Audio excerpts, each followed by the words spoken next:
wrestling fans, and welcome to this Slammiversary 9 edition of Tag Team. I'm your host, Cesar Scorpio, alongside the Invincible E. Vincent. Hey. Nice pay-per-view we have to go over here. Slammiversary 9 was jam-packed here with great matches. Actually probably two classic matches here in this card. We'll get started here from the beginning. Number 1, tag team match for the Tag Team Championship. British Invasion versus the Substitute Beer Money. Talking about James Storm and Alex Shelley. What happened in this match, E? This match was pretty solid. This one wound up with James Storm getting the pin against Doug Williams, so that they could retain the championship.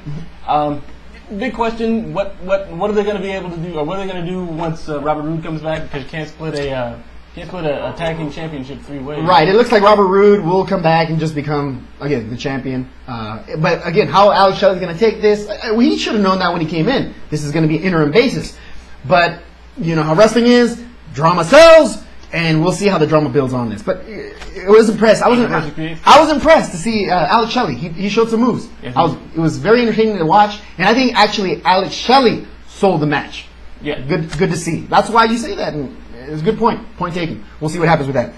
Next one was Scott Steiner versus Matt Morgan in just a brawl. What happened there? Basically, this one ended with Matt Morgan winning with dropping the carbon footprint on Scott Steiner. Scott Steiner was moving a little bit slow.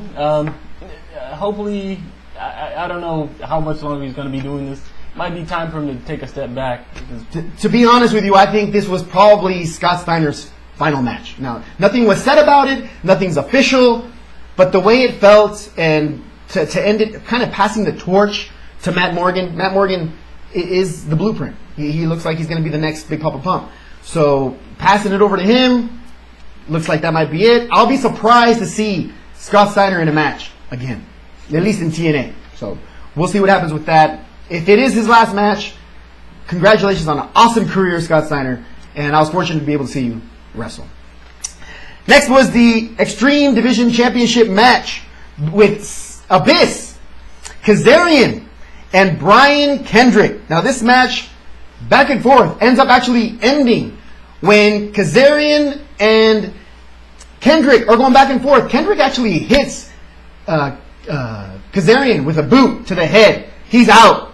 He's about to cover. Abyss, who was knocked out of the ring a little while ago, grabs Kendrick as he's going to cover, tosses him to the side, covers Kazarian himself, and retains that championship by getting the pin 1, 2, 3. What you think of that? Divide and conquer, like that's what he said.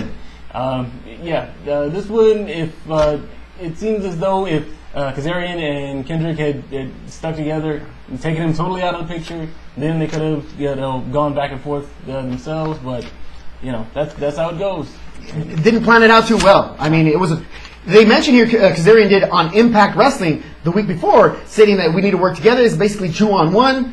Didn't work out that way. It was like a cartoon. Yeah. One, boop, the next one, boop, the next one, boop. Early on this match, Abyss dominated, and once he was knocked out of the ring, they went after each other, which they shouldn't have done. Yeah, they went after each other. You should have followed him down.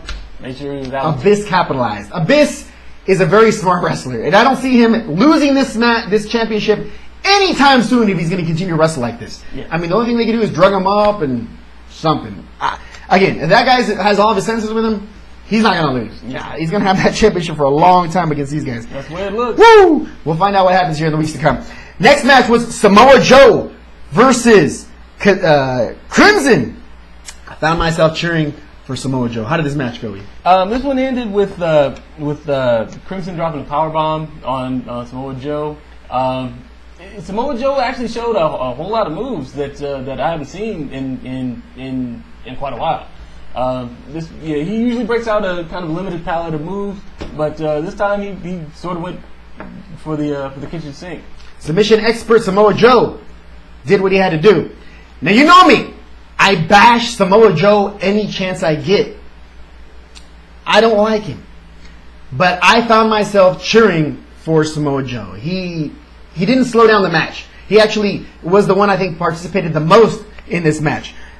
Carrying the match. Crimson, in my opinion, wasn't anything. Didn't do anything flashy. Yeah, he was just a large guy, looked like Randy Orton, just doing moves and capitalizing, doing moves. Samoa Joe did most of the work, and for that reason, I commend Samoa Joe. I still don't like Samoa Joe, but got an A on this wrestling match. You know they're going to tie up again. As a matter of fact, he said that at the end of the match, you know we're going to do this again. Yeah. Hopefully Samoa Joe wins. Now at this point, I hate Crimson more than Samoa Joe. So, go Joe. Next match, we had Mickie James versus Angelina Love for the Knockouts Division Championship. Now, we had, at the beginning of the match, before the match even began, we had Winter trying to feed Angelina Love some more medicine. Angelina Love decided not to take it. She said, I don't need that anymore. We're on the same page. She talked more than she's talked probably in 6 months. But maybe she should have taken those drugs. Because Mickie James, after even botching the DDT that she was trying to land here to end this match, ended up winning the match. Now, Angelina Love's back was tweaked a little bit. Yeah, it looked unsafe the way she landed that finishing move. But then after the match, they all partook in some belt whipping on Mickie James. Yeah, Winter took off her belt, started beating Mickie James with it. Angelina got a few boots in. She was fine, I guess, right? Yeah, she was well enough, at least, to do that much. So hopefully she didn't collapse after she got backstage. Both of these ladies, I'm talking about Angelina Love and Mickie James, are scheduled to appear in Triple Mania here next week. Interesting. Yeah, I don't know how that's going to work out, being that this match just passed. Let's see if they make up on Thursday. Impact. I guess. We'll see. We'll see. We'll check. We'll make sure we update you on that show as well. Next match was AJ Styles versus Bully Ray in a last man standing match. If I could say one thing about this, is wow. This was an epic match. AJ Styles and Bully Ray went back and forth. Ridiculous. All the way outside of the ring. Ended up with Bully Ray draped across the table. AJ Styles jumps off of a structure 20-25 feet in the air. Dropped an elbow on him. Cracked the table in half. It was an epic match. And they went for the 10 count. Bully Ray managed to kick AJ, so he fell back down and struggled to his feet long enough to get the win. We've seen guys go off tall structures. For crying out loud, Christopher Daniels went off the top of a cage and landed on 3 guys. But this was a little higher than that. Yeah. This was up there. Yeah. AJ Styles sold out. And AJ Styles showed why he is probably the top wrestler in the business. Now, that being said, Bully Ray did get the W. Putting, after hitting that sick soaring elbow, they're both out. AJ Styles is getting up at around the 5 or 6 count. Bully Ray puts his boot on the backside of AJ Styles. AJ Styles goes through the stage area, looks like an ostrich with his head in there.